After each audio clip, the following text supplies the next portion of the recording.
Viewer discretion is advised. It's basically like tanks going down Great South Road and then just getting everyone out of their houses and saying, okay, pack your bags, and we're all going to these camps, these concentration camps. Mandate.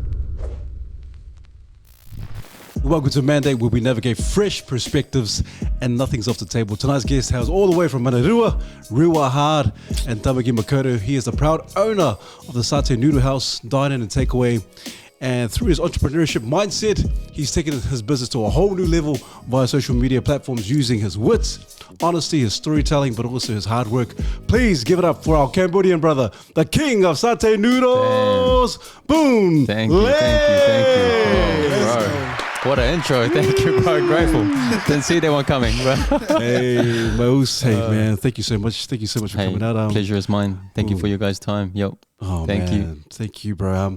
Just before we kind of get into the real kind of conversation, Oos, because you've been on a few podcasts and I see some of the stuff you've been talking about, and I love the fact that you've been talking about, I guess you could say people have been calling you the Robin Hood. The Robin Hood. I think you mentioned something about the Robin Hood of Robin Hood of South Auckland or something. Yeah. And so, bro, just can you, if you could elaborate more on the Robin Hood, kind of like a cult hero. Bro, that was funny. So this was dating back maybe a couple years when COVID first kind of came around. And I actually thought that idea was illegal. When I did it, I was like, oh, this is like a genius idea. So, I'll get into it. So the Robin Hood thing, I was just, because as we were going through COVID, I had people messaging me. Some were saying, oh man, I'm struggling, like I'd love to support, because so I put something out saying, hey, should we open, because it's so quiet and I don't know if we open we might lose money during COVID and stuff, during that level 3 when it was click and collect. It was a really tough time for hospitality. So I was like, I just asking the audience, do you reckon people would support? And then some were saying, I'd love to, but I'm struggling on my own. I've been laid off or stuff like that. And then there were other people who were fine, who maybe in frontline or had their jobs held right through COVID, so they're okay. Who are they're actually doing all right, working from home, probably enjoying it, to be honest. So I knew I had these kind of extremes. And I was like, okay, how I want to help these people, but obviously I'm stretched at the moment. I can't, because I like giving meals to whoever I can, but I just couldn't at that capacity. So I was like, okay, how about I take donations? Let's set up I set up a Facebook fundraiser. And if someone donated me $50, I'd use that to then buy meals from my business to then gift to people in need. So on one end, it's helping my business generate a bit more revenue, but also I'm using that money to then gift to members of the community. And so I was like, bro, what an idea. And then I was surprised. Like, I feel like everyone should have done that. I thought everyone was gonna copy it, and it would be great, because I know other people that were selling vouchers. I think a lot of hospital places sold vouchers just to get them by to pay those bills, and then customers could use those vouchers when they open back again. But that one just went off, and then I was thinking, man, if we can get I started the ball rolling, like $50 or $100 donation. And I was thinking, bro, if we get one person that goes and I could help one family for one night, that's amazing. I think I posted it, I went live, and then went to sleep the next day. It was at like $2,000 or something like that. And so $2,000, I think we ended up getting $5,000 for that first one. And then I ran it back again. I did it in the next kind of level 3. And it ended up getting like 7 or 8, just unreal, 7 or 8. So that was 10, 15,000 that we were able to just give to, man, all sorts, like frontline police, Middlemore, like emergency department, just nurses, doctors, just basically anyone that but all you needed to do was DM me, and then if I saw your message, boom, how many meals, what time, and then we're just flicking off like that. So heaps of pockets of people in the community who were like dealing with their own struggles, because whether you're getting paid and you're doing frontline, that's still a struggle. Whether you're being laid off and you're struggling to pay bills, that's still a struggle. But I didn't judge the struggle. It was just anyone that wanted to reach out, man, I'll try to do all I can to just get some meals to you. But bro, it was a crazy time.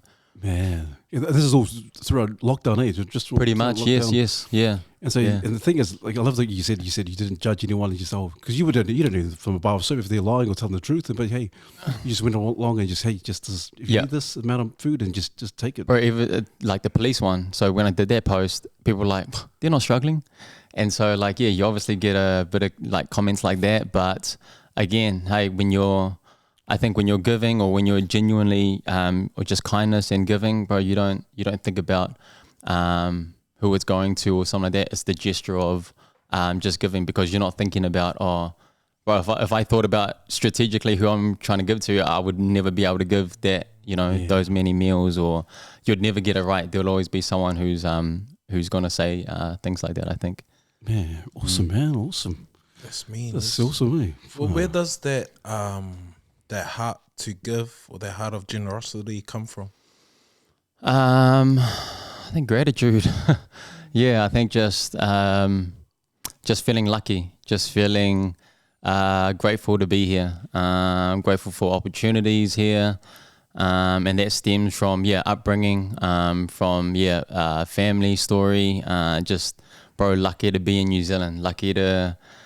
We could have been anywhere, like we were talking before, could have been anywhere else in the world, could have still been in Cambodia, could have been working for $5 a day, which is good for some over there, like being a waiter over there. It really, if they didn't make the choices that they did, bro, I could be anywhere else. So for us to be here, clean air, clean water, bro, we're winning. We're grateful for that. So for me to, for that business to grow and for it to get to a point where, we're looked after, the family's looked after, man, you gotta just appreciate and just try to give back to the community that if they didn't support, bro, we wouldn't be there for, it's been over 20 years now. So it's always just giving thanks. Yeah. That's cool. Man, that's awesome. Are you able to sort of talk a little bit about that transition and sort of coming over and that story of your parents, just what that journey was like and all that sort of stuff? All right, this will probably get a little bit emotional. I start getting goosebumps when I talk about these things.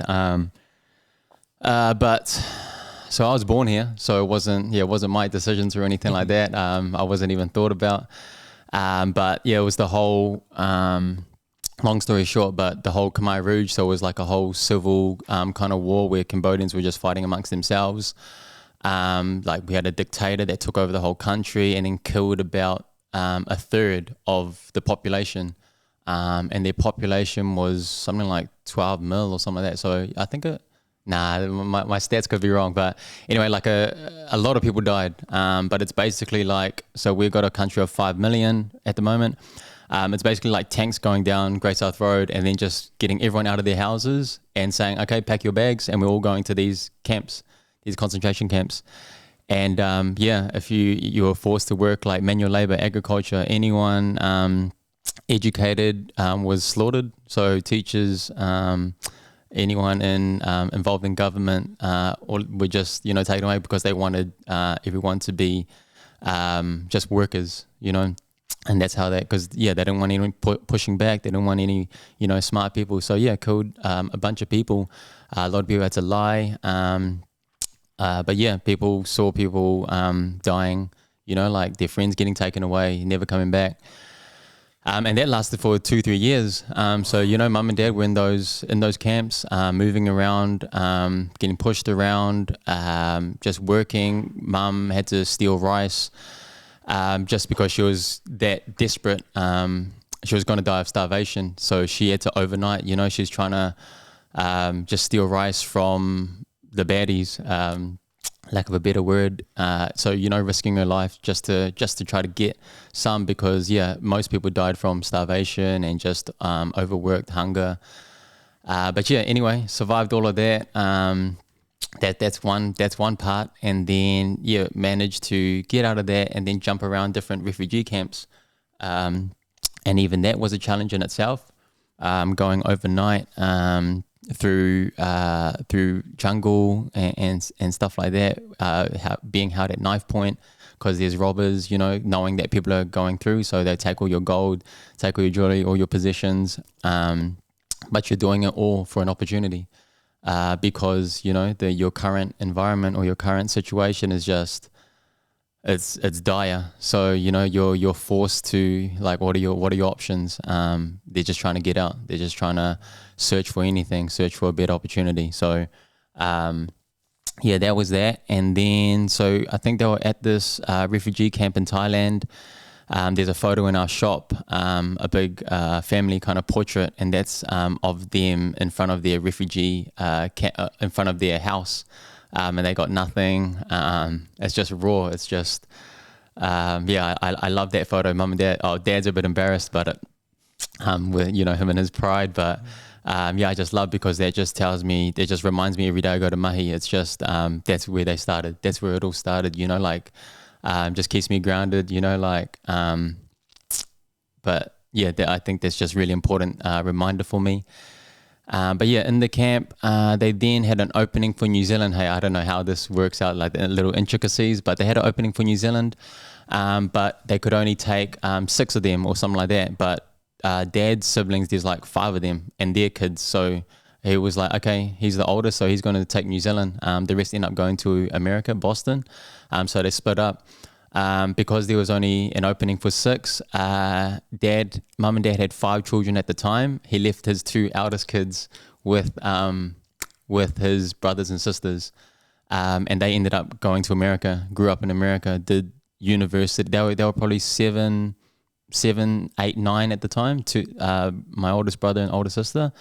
Did college there, did university, and then somehow when they were about 30, about my age now, mum and dad convinced them to move back to New Zealand, and so now we're all together now, which is probably what mum's dream was all along.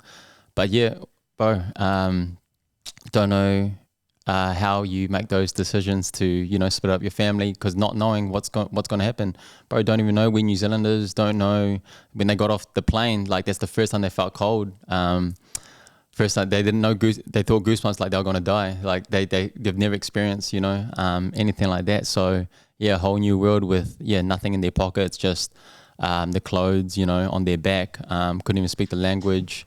Coming here with 5 kids, mum's mum, and then mum and dad, just being plotted here. I think Mangere was that immigration center, or refugee center. And they started learning some English, and here we are. Jeez, man.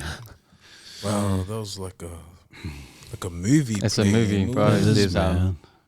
It's a movie. There's Angelina Jolie directed film First They Killed My Father. It's on Netflix. But it's a good watch, and that's basically like the story of someone and their journey fleeing. I think they ended up in America, but that shows the wars. That shows everyone just getting taken away, and then pretty graphic, pretty raw. But it's crazy that was life for them. And I always think. I think every year I just always think, man, what was Dad doing at my age? And he was pretty much going through it right now, 30 to 35. He was going through those wars, sleeping and hearing bombs drop. There's heaps of landmines, even still now in Cambodia. There's heaps of live landmines.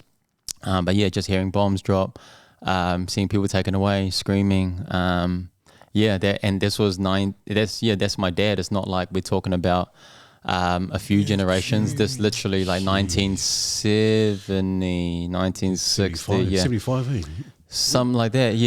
Around there. I should get my facts straight, but it's around there. Wow. So it's not that long ago. Jeez, you're right. It is. I think it was 1975 to 1979. True. The Khmer Rouge. Yes. And you're right. That's I can imagine. Or we can only imagine how your parents were going through, especially your dad. Yeah, you have to leave your 2 older siblings. Like, man, they're making these hard decisions right on the spot. Like, okay, man, because I can't even imagine Bun, in terms of just the genocide and the people dying, and you're seeing it left, right, and center before your own eyes, and your father making those decisions. But your dad is. It just shows the strength of your dad and your mom. Yeah, for your dad to say, "Okay, I need to uproot my family and get him out of here." But come to New Zealand and then decide, okay, I'm going to start a restaurant. Yeah. And the resilience to do that and go, man, I'm just going to do this. Limited Yeah. English. Yeah. No family. No family. No. Yeah, no family. Yeah. And goes, you know what? I'm just going to start a home business, family business, and just start from there. Yeah. And the thing is, because you're taking over the business, right? Yes. Yeah, boom. Yes. Yeah. And it's successful. It's a successful business. And you're taking it to a Thank whole you. new level. Thank you. But just kudos and props to your mum and dad, bro. Your dad. Oh, absolutely. Bro, your dad's Yeah. the man, bro. To Yeah. just get out of you. Man, bro, yeah, nothing I do or say, I could never repay them. Again, back to, why I feel just so lucky and blessed is just, bro, literally lucky to be here. Lucky that they had me. I don't know what happened when they went to Dunedin first, and then, something must have happened in Dunedin. I don't know why they were happy, but I popped out, so grateful. Heaps of oysters out there. Your dad's the man, bro.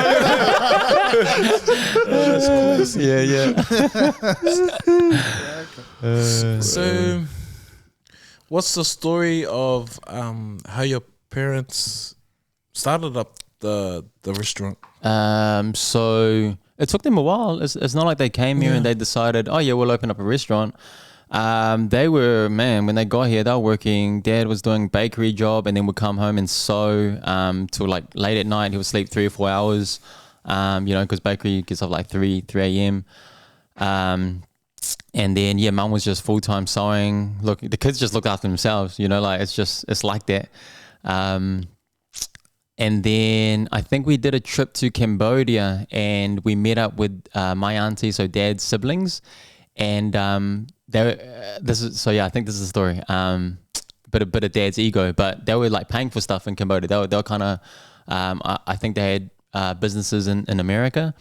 And dad was like, man, why are my younger sisters like, why are they showing me up? I'm struggling and stuff like that. So that was the impetus where he came back and he was like, okay, I got to do something for myself. Because we got here in 1980 and then we didn't open till 2000. So, it was 20 years before he did end up doing something. But he's literally like a 50-year-old dude when he started that, when he started that business, you know what I mean? So, yeah, some of us here, we're thinking, oh, bro, I'm old, like 30, 35, 40. But, literally he was 50 years old. Mum was 45 and they were just like, we got to do this, from desperation, when you just don't give yourself a choice, when you just force it, and it's just that relentlessness. You do whatever it takes, and I think it was that got us to where we are now. Jeez. That's an awesome story. That's so encouraging because a lot of us have that dream to start up stuff. Yes. And you're right. We're in I'm in my late 30s and Yes. I'm thinking, man, it's too late. Yep. But to hear that story, a lot of men can be encouraged. Like, it's never too late. Absolutely. To start up, so. Yep. Even on limited resources and stuff like that, it's just it really is just mindset. It really is just because we probably talk ourselves out of it. I'm the same. I wish that, or I hope that, and I don't know when it might be, but I hope that at some point in my life I can make those risky or bold decisions that my dad did. I've only I know I play it down, but all I've done is just taken it over. So I haven't had to, start something from scratch yet. But I just hope I have the courage, or, if that day does come, that I could do something like that, like mum and dad did, because that was, man, that if it failed, and I'm sure he didn't even think about it, but if it failed, bro, we're already poor. I don't know where we're ending up. Probably end up back in Cambodia. But even when you say that, like, we don't know too much of the story and we'll get into it, Yes. but like during COVID, businesses shut down. And that could have been a turning point for your, like in a negative way for you, for Definitely. the family business, but Yeah. you used it and you sort of you went with this momentum and sort Yeah. of went against the grain. And so that was a risk, or that was like just, because sometimes our parents and those that come before us, they laid the foundation. Yes. And it's us as the next generation to build on top of stand on their shoulders. And, Yes. and you're doing that also. And Thank it'll you. be cool just to, like in 5 years' time when we Yeah. do catch up, what was the next thing that Yeah. you sort of, Yes. went with? Yep. And Yeah. it's cool. Such a cool story. I love That It is. This should be a movie, man. It should be a movie, man. Come on, man. Yeah, it was, yeah. That actually just made me think of, just taking over, because that used to bother me a bit, because the struggle was like, oh, yeah, but you just took it over. But what I learned, or what I learned to accept, you could say, is just we don't get to choose, like where we start in life. If you're born into a rich family, for example, like you don't get to really pick and choose, but you do, for your time here, you do get to influence with your choices and what you do. You get to influence where you take your life, where you do end up. But it did bother me for a bit, taking over. Because I was like, oh, it's easy for, people to say, oh, like you're given something. But once I just learned to accept that, and then just was grateful for it, didn't act up like, I didn't like fake a narrative or something like that. It was just like, this is what it was. But okay, this is what's in my control, is that, I can take it to wherever I want to take it. Yeah. And then that's the beauty of it. That's the beauty of it, Boom, because some people will take over something or a business and just keep it the same. But you've taken it to, like, you came with new ideas. You want to do something, and so you're not just kind of just staying and just kind of being mundane and just keep it as it is. You're stepping up and you do some amazing things in terms of looking at new avenues or new ways to increase the businesses. Like, bro, man, that's hey, man. It's been a ride. Yeah, so it's been 5 years now since Dad officially retired. That was 2017. And since then it's been like, kind of full freedom. But yeah, prior to that, I took over 2011. So 2011 to 2017, we just worked, me and him. And bro, that was a challenge too, just father and son dynamics. Like, even though the business was under my name, as long as he's there, he's the one calling the shots. And so there was a clash, and there was some tough conversations. But eventually he retired. And then since then I've been able to do whatever I wanted to do, because I used to want to give meals before that. I wanted to do giveaways, daily.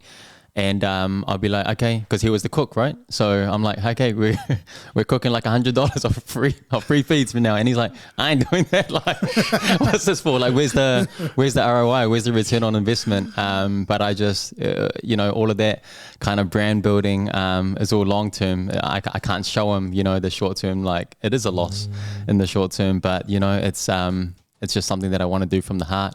And ever since I've been kind of navigating with heart, it's gotten me to places that, I could never foresee me being at. So, yeah. That's cool. Man. Props, man. That's mean. It just made me think about like the power of timing. Like, just thinking about how if your parents serendipity, had straight up, man, yeah. like if they had opened the restaurant earlier, who knows where it would have been now. It may not be around now, but it was around at a time where, you were able to transition in. Socials, yeah. And just thinking about that whole, like, living up to legacy. Like, legacies, I feel like it can be like a double-edged sword in terms of, like, it's cool to have that name and be able to build from that, but at the same time you're kind of tied to it in ways where, like, maybe creatively you want to do some more spontaneous stuff. So I was just thinking about, like, how you came to, like, innovate and use the tools of your era, and sort of having that takeover from your parents. And, like, even now, even though they're retired,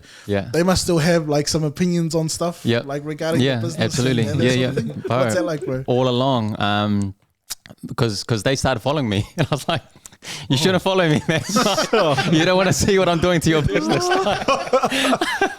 But they started following on Facebook. They liked the page. I was like, damn, you can't block from a business page. But bro, there were heaps of stuff, because there's obviously stuff that I post that is not related to the business itself, to a noodle house.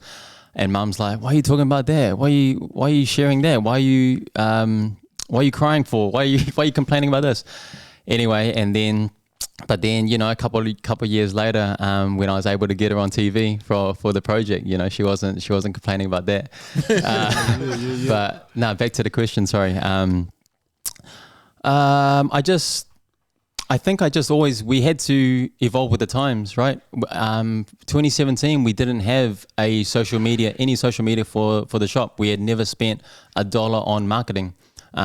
We grew 2% a year. Like it was just the same people coming in, you know, OGs and bro, a lot of them still come in and it's amazing because they've been on the come up together. But we would never spend on marketing. I think the only marketing we did was when I was like 10, 11 years old and I ran just handing out menus to like letterboxes everywhere. I don't know how many, but yeah, until it was dark and then came back. But that was pretty much the only marketing we did. And then everything else was just word of mouth. So yeah, it was just a sign of the times. We had to get some kind of digital footprint. And yeah, started off with a Facebook, then an Instagram, and then just testing and learning, just posting stuff and just documenting the journey. Real Gary V pillars, to be honest. And yeah, just documenting the journey, and then we find ourselves, you know, opportunities arise, said no to some, but over the last few years, it's just really just saying yes, because this isn't, contrary to popular belief, I don't really like, you know, the cameras and stuff like that. When I do content, it's easy for me to talk to a phone with no one else in the room, but you get me to do it in front of people, but it's a different story. So, but I learnt over the years that saying yes and putting yourself in, you know, unfamiliar or uncomfortable situations, that's where growth comes from, and that's where the best kind of, you say yes to that, and then something else comes from that too. So it's just saying yes almost blindly, even though you're wanting to say no, and you're trying to be humble, or you're trying to you're shy, but it's just saying yes and just floating and just trying to roll with the punches. And ever since I've done that, you know, other doors have opened, and you kind of just got to keep doing it. Yeah. Man, that's me. Sure. So, did you always know that you're gonna take over the business? Like when you're in high school, it was like, man, did you have your own dream, or was it like, oh man, one day I'm going to wait for my dad to retire and I'm going to take over this place and I'm going to call it something else? Bro, main question. Never. So never. Yeah. Never did I think. So we worked, when you got a family business in Asian cultures, bro, it means every day after school, I'm there. It means weekends, I'm there. So I was working full time and doing intermediate, doing high school, doing uni. Yeah, I'm like a full-time worker, getting paid nothing. But no, it was never my intention. So I did a sport and rec degree after high school, and then I was gonna head into I was gonna be a secondary school teacher. I was heading into that 1 year kind of postgraduate diploma to be a teacher. My sister actually approached me and was like, "Hey, what do you think about taking over the shop together? I think it's got a lot of potential. You know, it means Dad can retire, because Dad ended up retiring at like 75." Yeah, so he was, you know, because he started at 50, 55. I got to get my numbers straight. But yeah, and so we were going to take it over together, and then just last minute she pulled out for respective reasons, and then so I ended up taking over by myself. But yeah, it was her chat that really got me thinking, oh, yeah, true, like we could do something, you know, pretty cool here.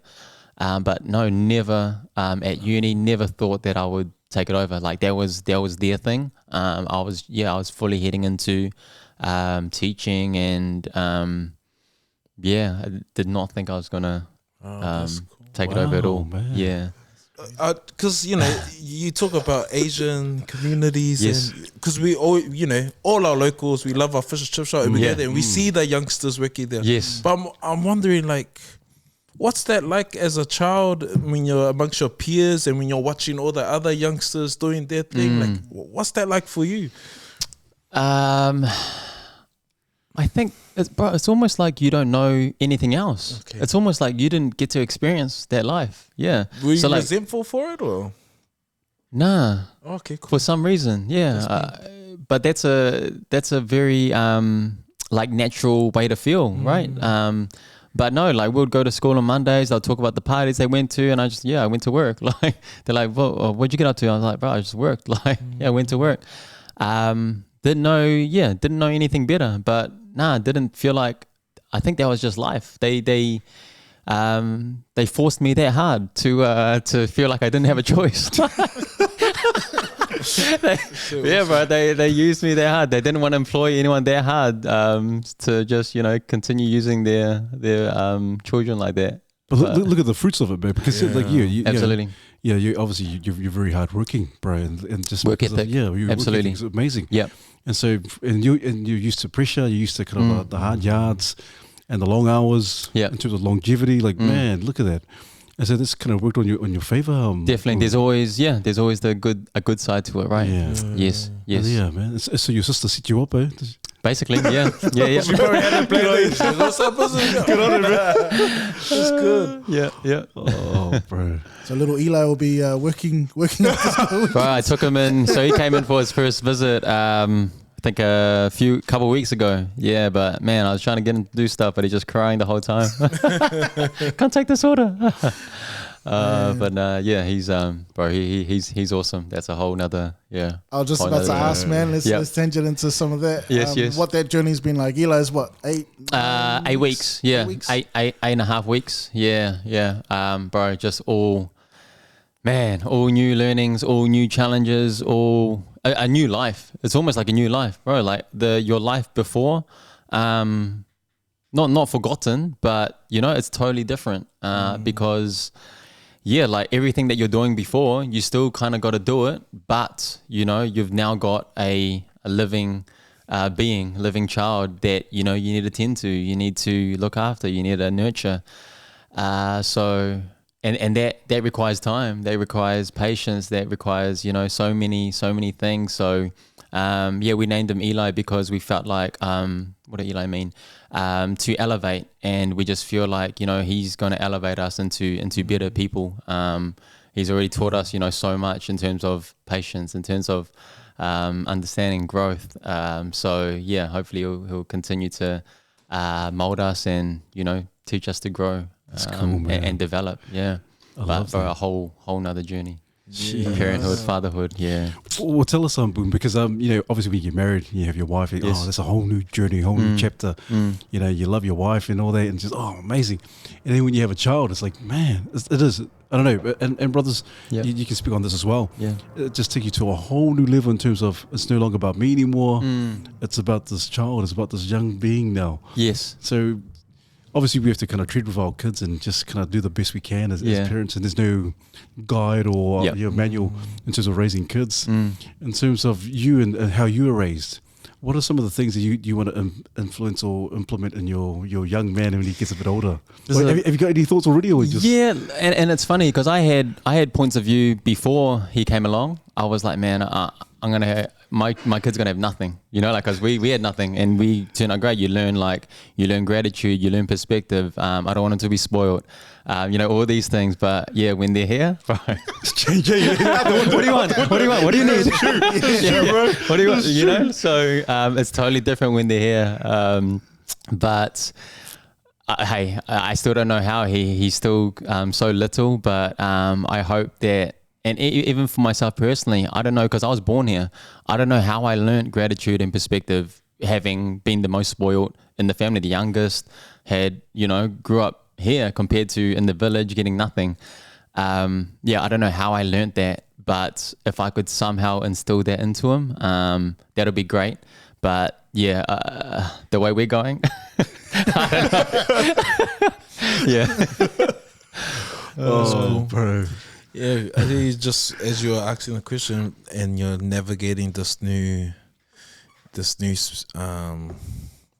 space. I'm thinking about, man, when the kid comes, sometimes you end up becoming you become second to your wife, and Sure. you're like, where's my attention? Where's my time? Where's my time? And then Yeah. navigating all that new side, and with you with the business, it's like, man. It's an exciting time, is it? It's exciting. It's challenging. And nothing prepares you for that too. And I've spoken about this in content. Obviously, like the baby's a tough thing, but bro, I reckon the baby, all of that stuff is actually easy compared to the challenges at home and balancing lifestyle, work, like the roles, gender roles, even when the male goes back to work after 2 weeks, 3 weeks, however long they take, and understanding, he goes and does an honest day's mahi, comes home, but as soon as I walk through the door, bro, I'm dead, and whether I've had a hard day or whatever, like she's had a hard day too, so it's just juggling that, communicating. So all of that's probably the biggest challenge, doing it sleep deprived and, just communicating healthily your wants and needs, constantly. That's a massive challenge. And especially doing it under pressure when you've got a screaming child, when, like how to, continue being kind and just doing it in the most healthily way, possible. That's probably, been the biggest, challenge. So far, yeah. And sometimes we don't get it right all the time, eh? Absolutely. There's something like you're saying, Yep. like if the child's screaming and crying and you just had a hard day at work, Yeah. and your missus and just all you want to do is just relax, Yeah.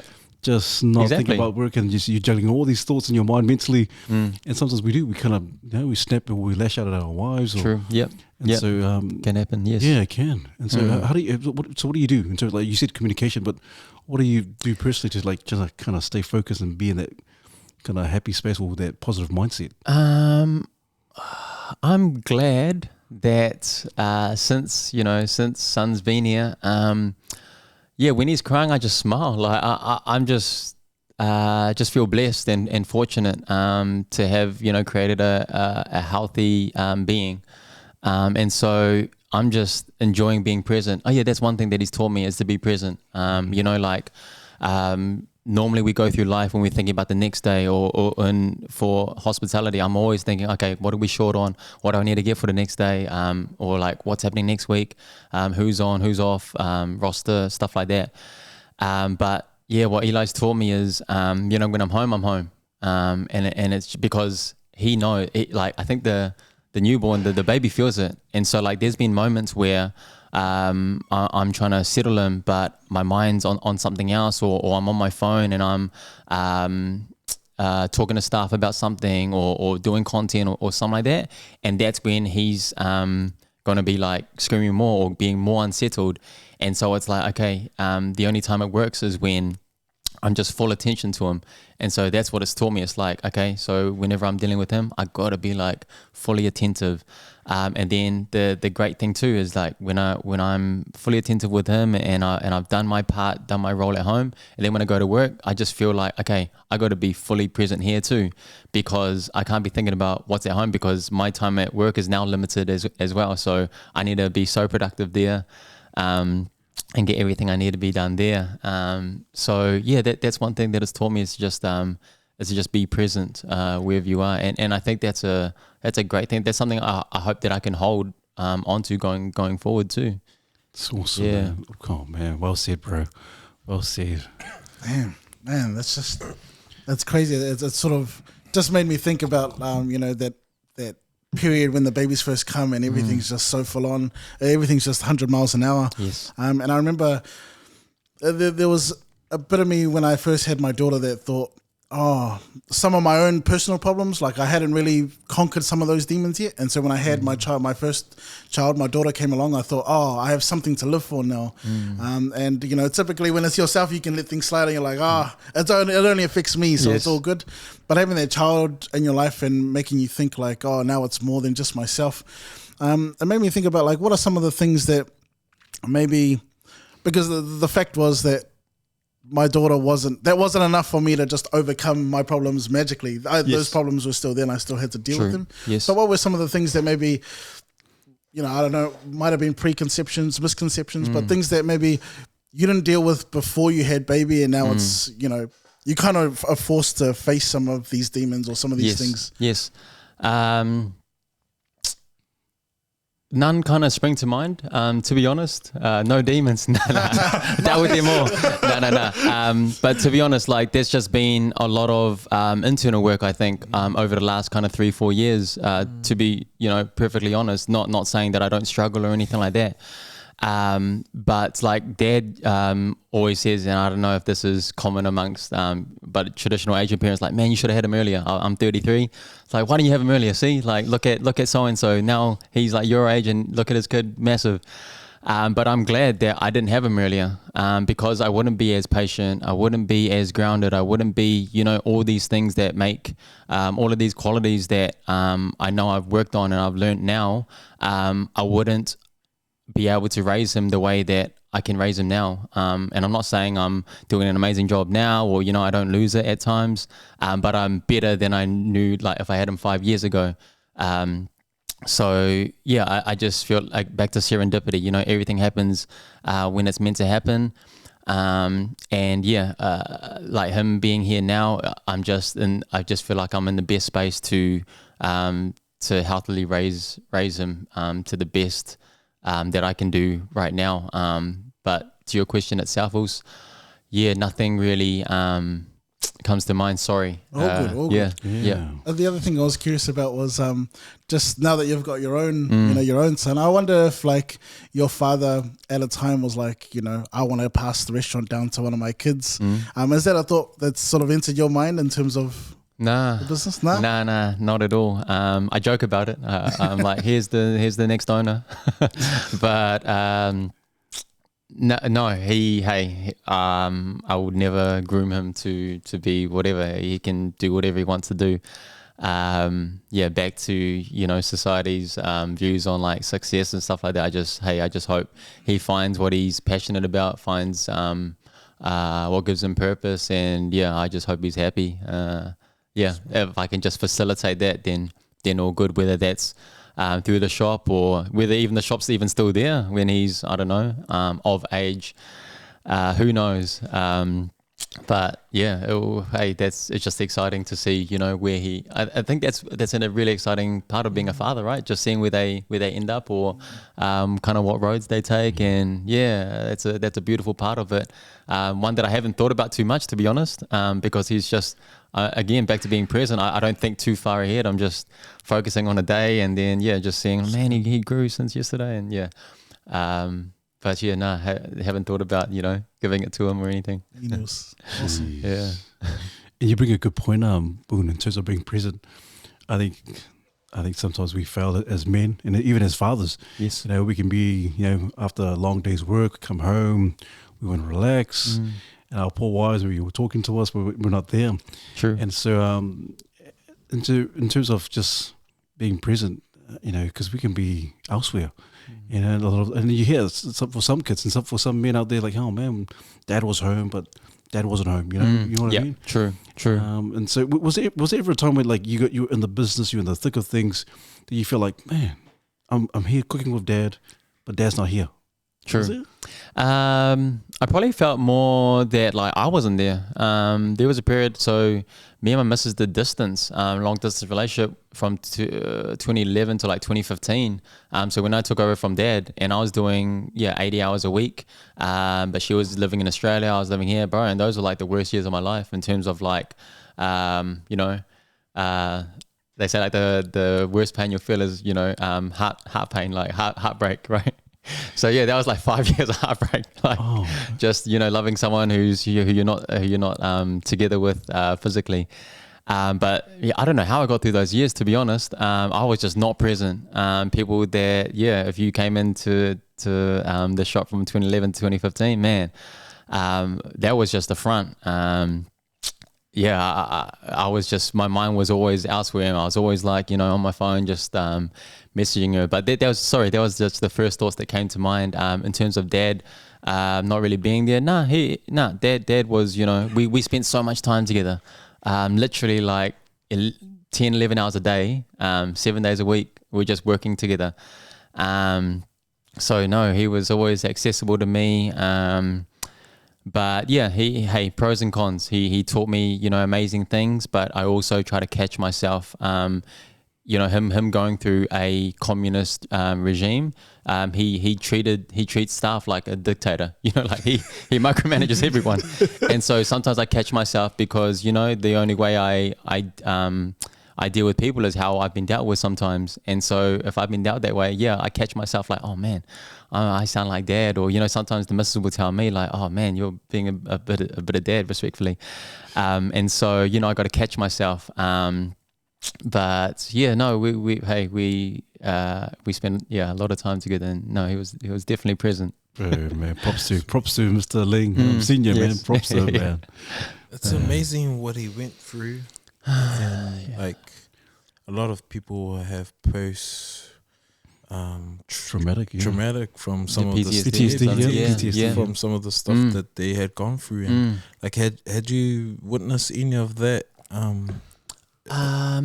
It's funny because I don't think we really talk about it, to be honest. Yeah, it was that kind of, that mentality, whereas now, you know, we're trying to open up those conversations for men to have a safe space. But I think that generation before, I don't know how it is with island cultures, but you just get to work, you do your job, and, you know, you don't talk about it.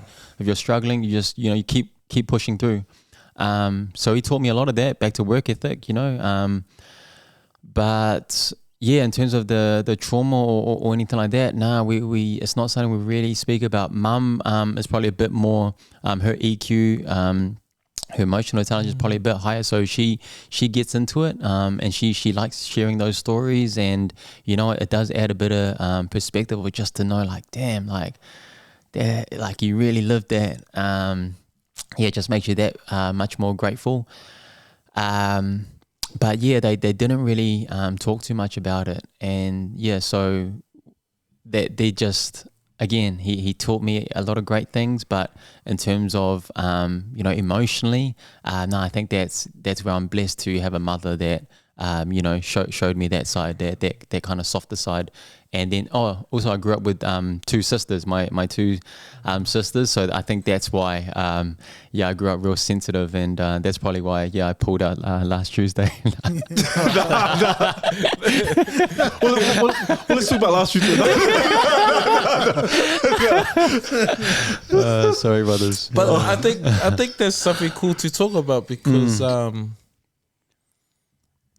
let's talk about, like, you. We invited you to come last Tuesday, and things weren't going.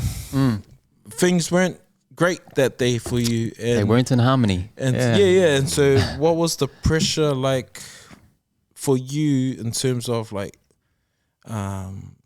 wanting to be here, or felt like, oh man, I need to be here, but then also think about, man, support him.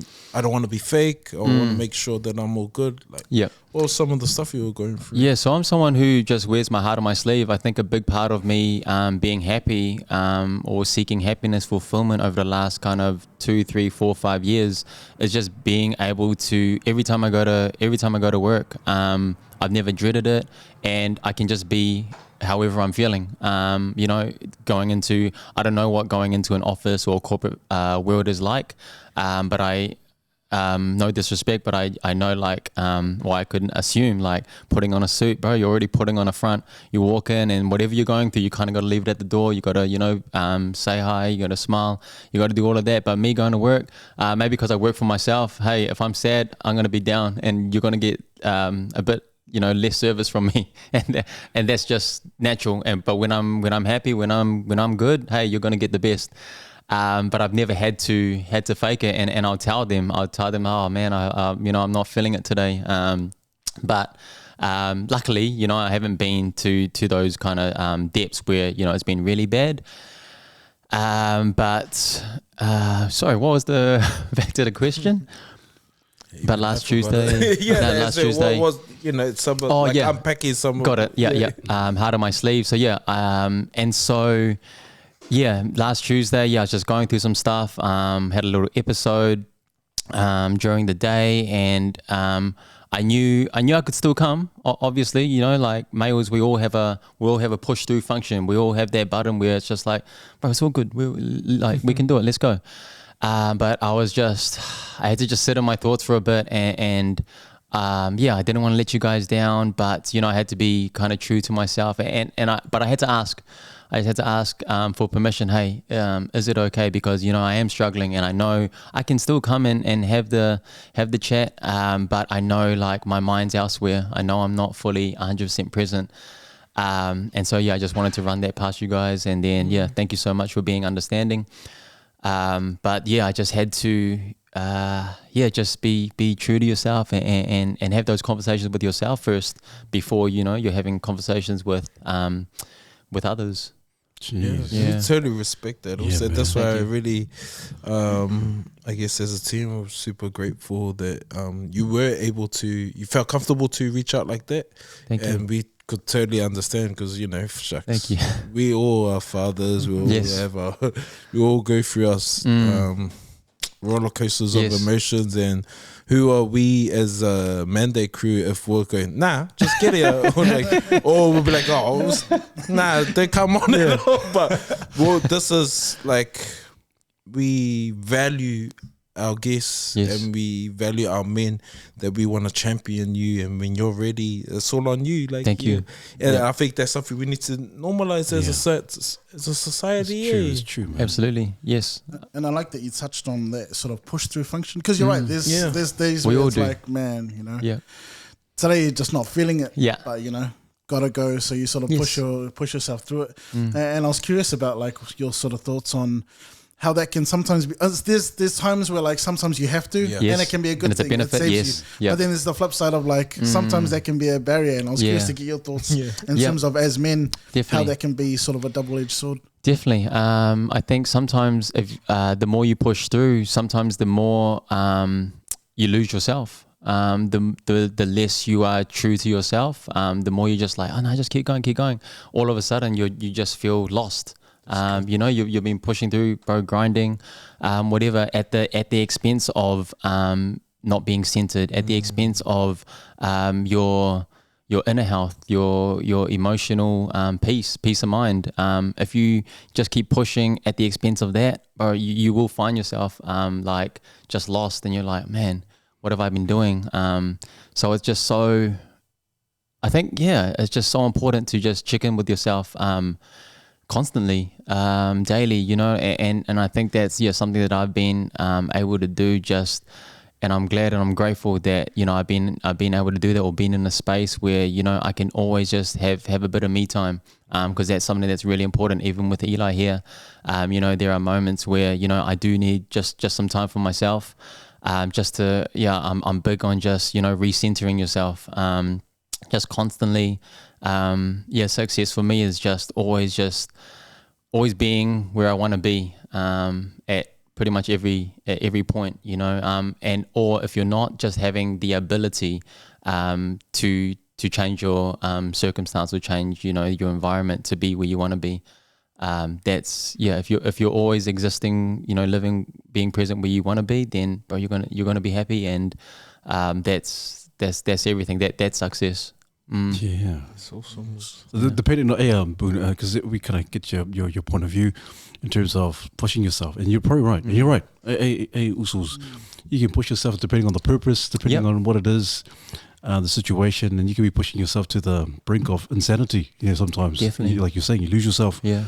But the thing that I love the most about it last week is that your honesty. Because something I can imagine someone goes, oh no, I've got a flat tire, I can't make it because of this. I pretty much. Yeah, you could have said that, but you said, hey, nah, you ran it straight and said, hey, this is what's happened. The home front's not harmonious. This is what's happening, and you let us know. And like Charles was saying, these conversations as brothers and as men, more so as men, we need to kind of share those things. Yes. Because some guys are like, oh, well, come on, hard enough, man. Yeah, Just get exactly. in. Yes. But if it's, and for yourself, because you know yourself, no, I'm not in a good space right now. I can't do this right now. And even if you want to push yourself, that being in that dark space is not going to help you when you get back home. And Definitely. so we totally understand, bro. And so for Thank you you. to even share that and be your authentic self, Yes. a lot of men can take heed from that, can learn from that, and should you. learn from that. Like, and you thinking to myself, would I have said that as well? Right. Would I have said to, oh, you guys, I'm just going through some stuff at home. Yeah. Or what is it? Oh, I'm really tired. I got a headache or whatever. Yeah. And just say, oh, I got COVID. Yeah, all that kind of stuff. But Yes. but you front up and say, hey, this is how it is. And I appreciate the clip you shared. Was it today or yesterday? Yeah. And you're letting the people know, like up front, like, is that why he wasn't there? Yeah.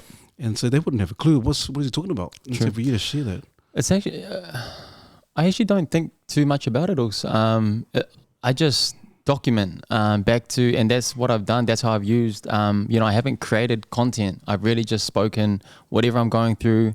And what do you know? Some people are going through the same thing because we're all males, on our own journeys. But yeah, the moment you start kind of just faking it for a certain thing, or start creating certain scenarios like that, you can lose yourself in that too. So no, I really just live, and if I'm feeling it, I'll say it, and that's what I've done. And I think that's why I've been able to just build connections with people, going through the same thing, and just resonating with what I put up, because quite often we think we're the only ones going through it, but no, like everyone actually is going through it in some way, shape or form. I think, again, back to normalizing it, back to speaking about it, it's a really powerful thing, because if these things can get normalized the way we talk about the footy on Mondays, if those can be, it becomes like it's actually okay. It's actually like, oh, it's actually fine. It's not like there's no stigma. There's no like, why you bring that? Like it's not met with that kind of discomfort. Yeah, It's cool, man. That's awesome. I feel like it's a lost Like art form. in terms of like just saying it how it is, because Yeah. sometimes we have to make up excuses, Yeah.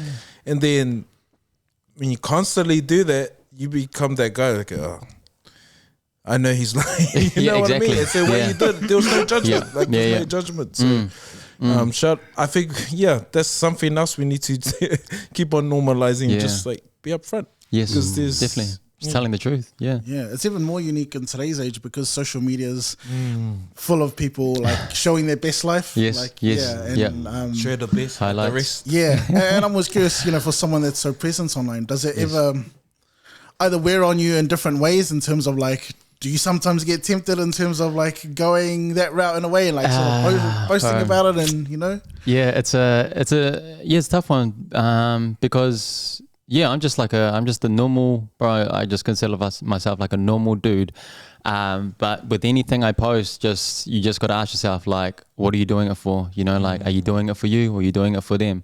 And so everything I post, you just got to be like self-awareness. You just got to know that, because the more you do it for them, man, the more you become like a puppet, the more, again, back to like losing yourself. And I've had moments where I'm just like, oh man, I just feel lost because I have gone that route, or I have, kind of got lost in that kind of path. And then, the missus helps me during those times. I'm even in those times I'm up front. I'm like, oh, I might need to take a little break, or because I've gone get lost in the sauce, but yeah, you just being aware and just being conscious, because it's a dangerous thing. It's a dangerous thing, bro. For someone who's literally just started at zero, to people can ask for selfies or stuff like that. Like that's insane. For just a regular South Auckland kid, just running a business.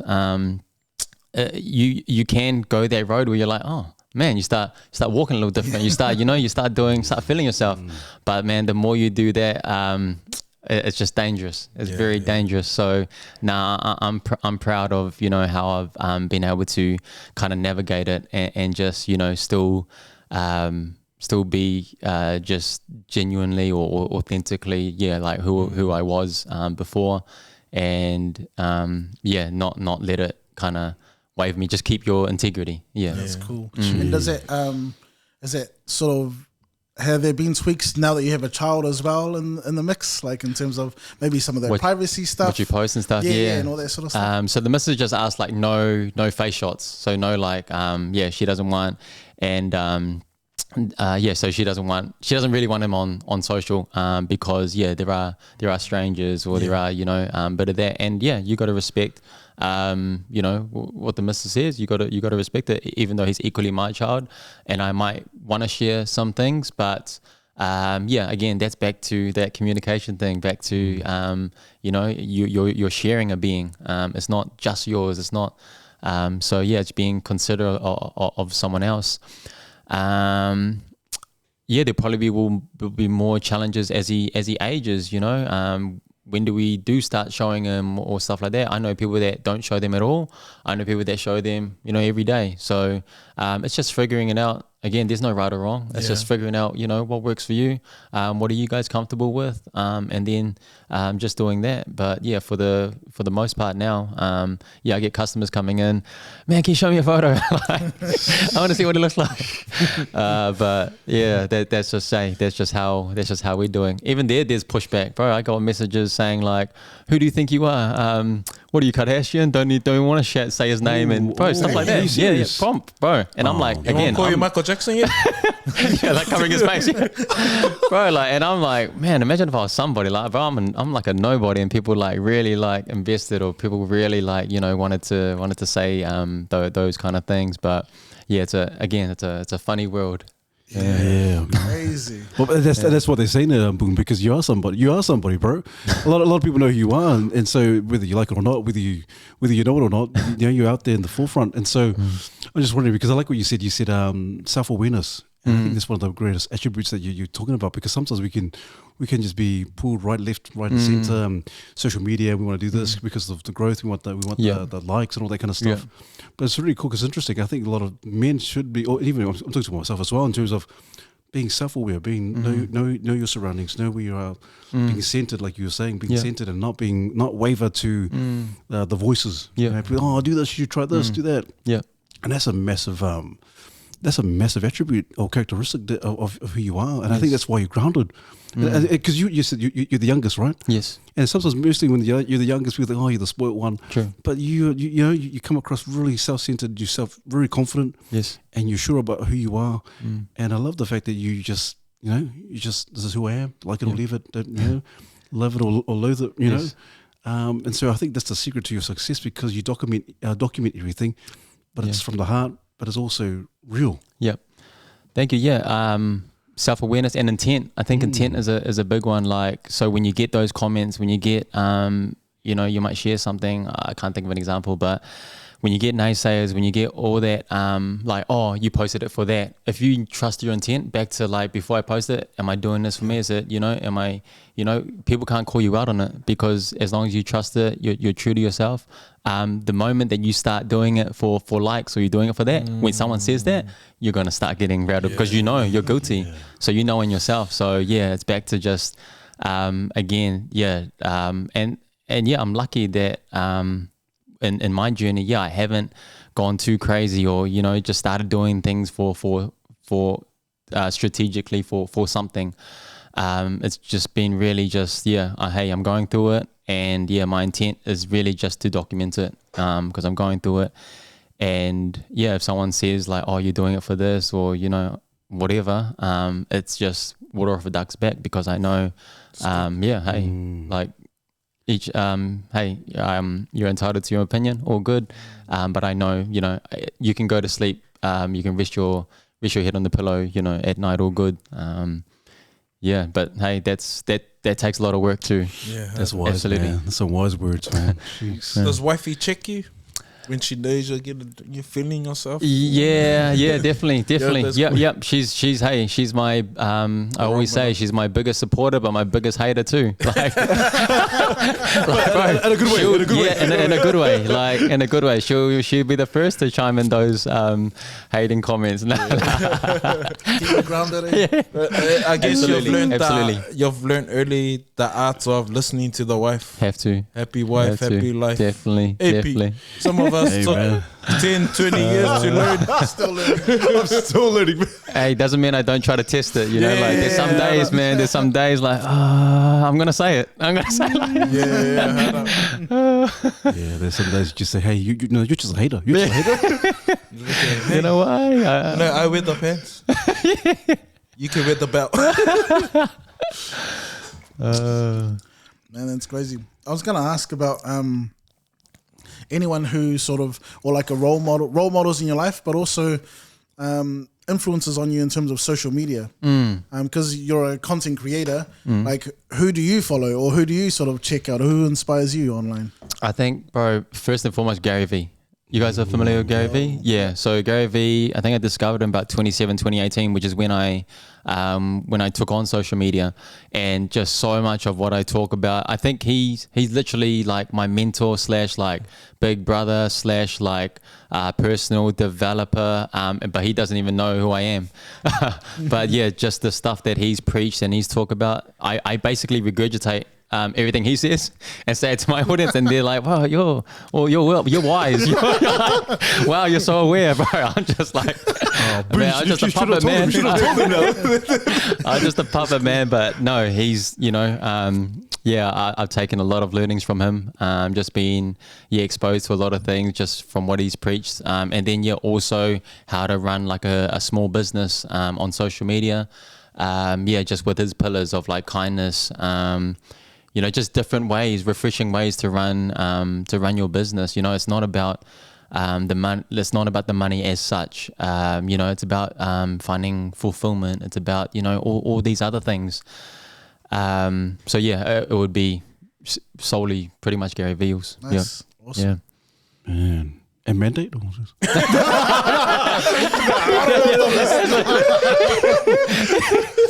My bad.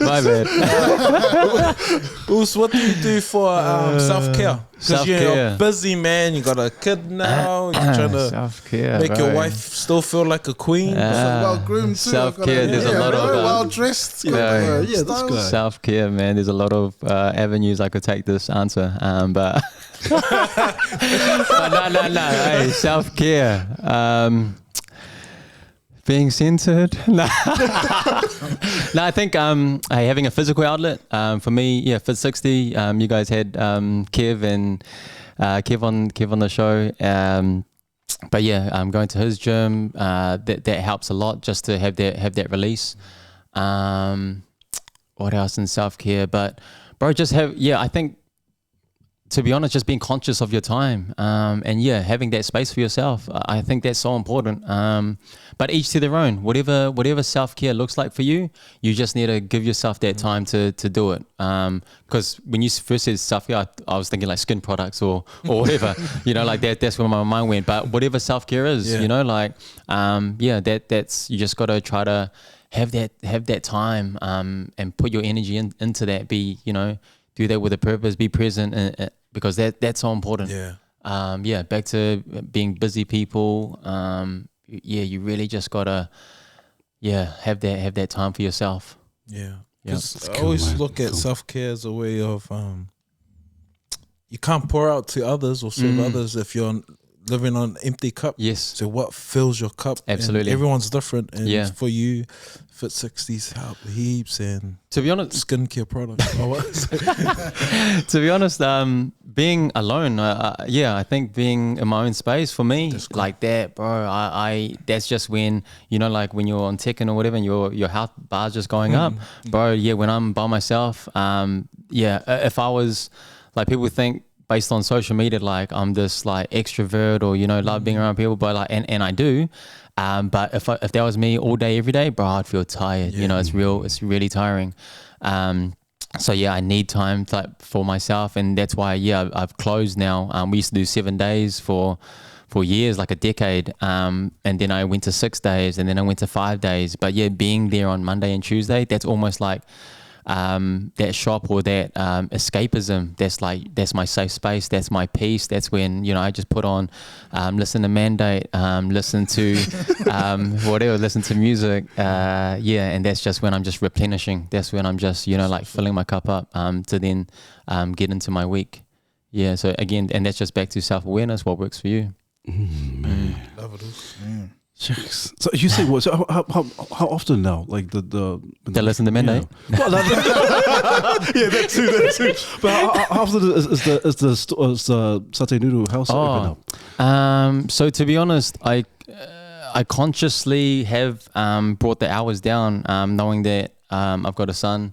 But I'm always happy to, or I'm always comfortable to play around with the hours, and I know it, and I know the negatives of it. You know, it has been a little bit inconsistent as of late.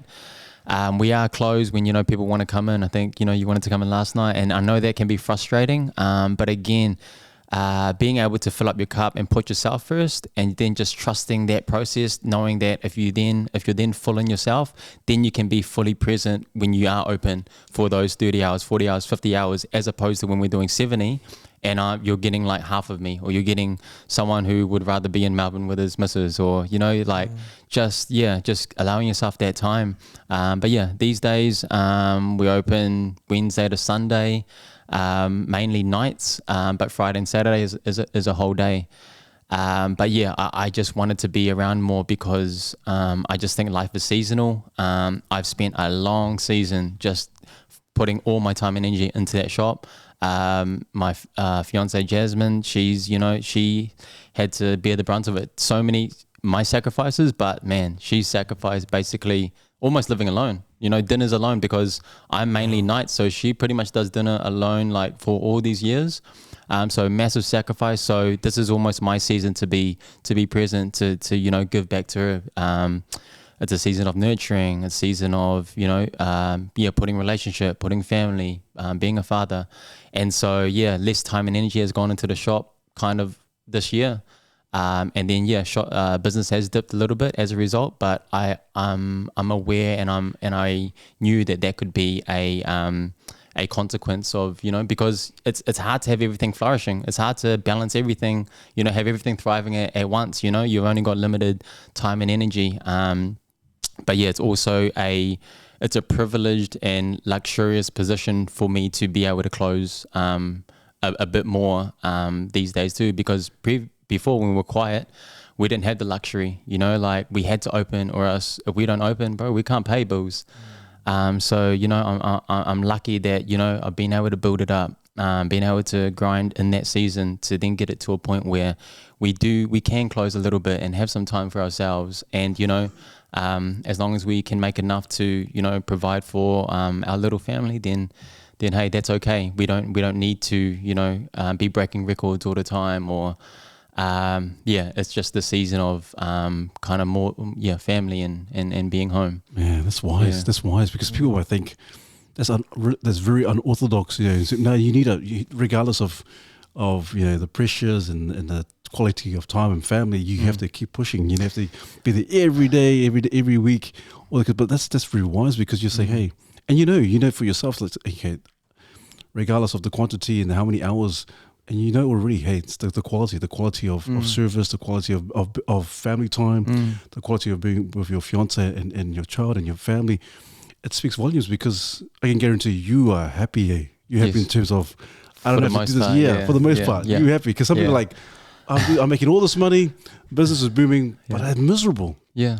Not just business, but happen, just, different areas and facets of life. But you look happy. You look happy. Yeah, you people look happy. People think you're happy. Yeah. Wow, that's cool, man. I think that's so cool. I think a lot of men need to hear that, including ourselves. We need to hear, oh man, what am I really pushing? What's the real purpose behind all this? And it seems, and correct me if I'm wrong, Boone, because money's not the whole crux of the whole focus of what you do. Not at all. Yeah, it's hey, it's great, and I think it's hard to jump on any platform and say, oh, money doesn't make you happy, or, you know, it's not all about money, because for the most part, for the majority, you don't really hit the point where you've reached the point where you can feel that you've got enough money to sustain your lifestyle, you know, like, and for a long time that was me. And I thought money was my driver early on, through hip hop, through being raised in South Auckland, bro. I thought money was the ticket. That was all it was. And then as I started accumulating, as I started getting some, I was like, man, I don't feel I just didn't feel any different for me personally. You know, when I got to this level, when I got to the next level, and then I started asking me like, man, there's got to be something else. Like for what is something I ask myself constantly. You know, like, oh man, I wanna make it busier, but like for what? At the expense of my physical health because I got to work harder. Like that ain't it. So yeah, that's when I started, you know, back to gratitude and just started giving, and then in a weird way that made me busier. Like, so it's like a catch-22, double-edged sword. But yeah, but it felt better. It felt better because I was like, man, this is the purpose, you know, like getting messages, and you don't get paid for DMs, right? But you get DMs like, oh man, thanks so much. You know, like you really helped me out when, you know, we were having a bad week. We got hit with a bill, and you provided meals that night for us. I'll never forget that.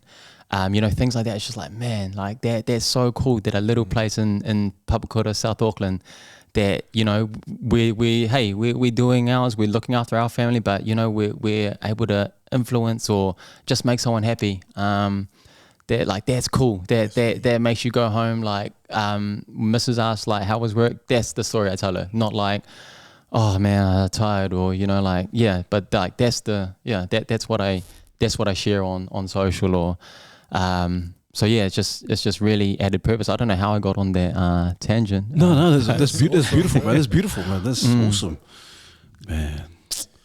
Bro, there's so many good nuggets, and I think I just love what you're saying, man. Just the whole thing of intent of the heart. You know, it really has to be come from the heart, and people, you know, like you're saying, people, if the intent is not pure, if it's about something else, Yes. it's gonna spill out. It's gonna reveal itself. Yeah, I think what taught me, and when I was young, or occasionally every 3 to 5 years, we kind of go back to Cambodia and we go back to where mum and dad's village was, and just seeing how little they have, but the kids, they're just like so happy. And we did a trip to Niue as well, and you know, people are just happy, like, and they don't have money as such, you know, like there's people probably on the dole here that have more money than people where I'm from, villages in Cambodia, which have more, you know, more money than what they're getting, but who seem from the outside seem a lot less happy. Like, why is that? You know, like, are we?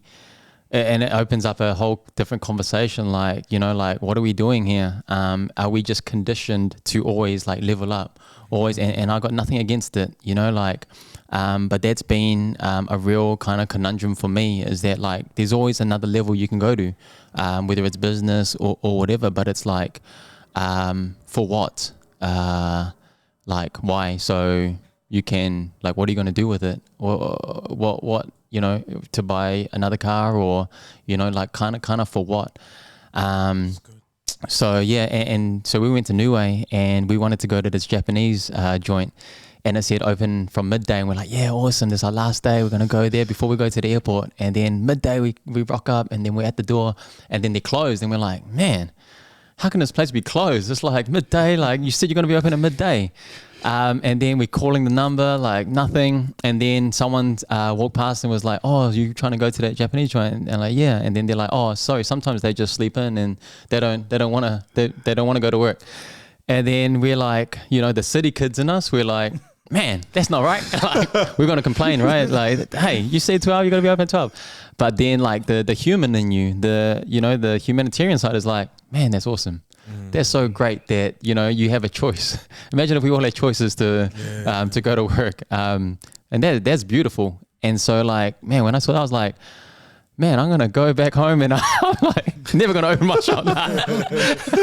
But no, it's really like inspired me to just almost live on your terms. But hey, I understand, man, like it's a commercial, it's a capitalistic environment we live in. You know, we still got we've got mortgages, we've got rent to pay, we got, you know, bills, we got all of these things. So, man, I'm fully aware, and I know that I speak from a almost like a place of privilege, of luxury, that, you know, you can get to a point that, you know, we have worked hard for, to get to a point where, you know, you can talk about money not being the sole driver of your day to day, of your purpose. So yeah, and again, just to always stay grounded in that sense, because that's not a place that that everyone does get to experience. So you got to be mindful when I do speak of that. I do have to touch on, saying it grounded, because I know it's easy for hey, we'll probably see the comments. It's easy to say easy for you, or stuff like that. So It's cool, man. I liked what you mentioned before. You spoke about seasons. This is my season. Yes. And I think a lot of men or people in general are not aware of that there are different seasons. And so, because we think when we're in this rut or we're going through something now, it's going to last forever. Yeah. And so it's cool that you're saying, this is my season to give. This is my season to be like, really be present for my wifey and my son. And so, just know it's a season. This next season is going to prepare you for the next season, the season after that. Yeah. And hopefully our viewers are encouraged or aware of that, man, our seasons, they last forever. If you're in a bad season now, this is going to prepare you for the next season. Definitely. And they won't last forever. Yeah. And everyone's going through their own struggles. Again, back to everyone just trying to get, physical health. There's so many aspects of health, like whether it's or life, just financial, physical, mental, emotional. It's really hard to have everything humming or have everything, because but it's just trying to juggle. It's just trying to juggle each side. Sometimes you're going to go hard. Physically, you might do like a 6-week challenge or something. You feel great, but that might be at the expense of your relationship, because now instead of being home, you're doing evenings at the gym, or so.